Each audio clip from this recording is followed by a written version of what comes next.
नायब सदर में हाफिज मोहम्मद गुलशेर साहब मुंतखब हुए।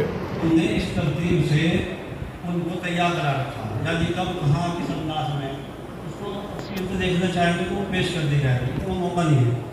और बाकी तमाम चीज़ें इस पर मौजूद हैं।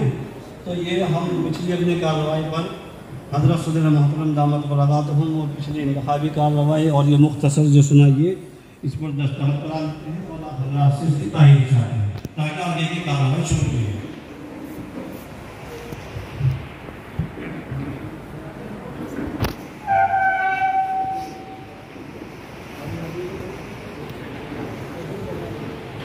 जी, मैं हाजी मोहम्मद हारून वैसे जमीयत-उलमा मध्य प्रदेश का प्रेसिडेंट हूँ, लेकिन यहाँ जो इंतखाबी अमल आ रहा है उसकी इंतखाबी बोर्ड है उसका मेंबर।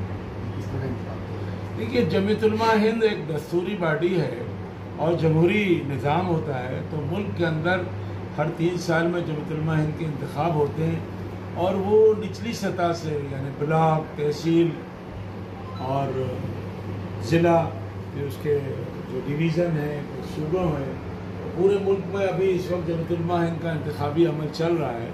उसी कड़ी में यहाँ मुजफ्फरनगर में भी आज इंतखाबी अमल था।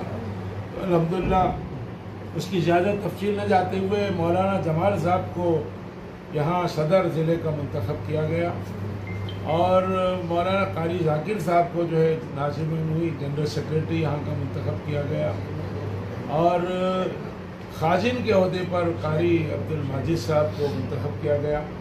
नायब सदर में हाफिज मोहम्मद गुलशेर साहब, मौलाना मोहम्मद अरशद साहब, मौलाना मोहम्मद इमरान साहब और मौलाना अब्दुल कादिर साहब मुंतखब हुए। ये यहाँ की तफसील थी।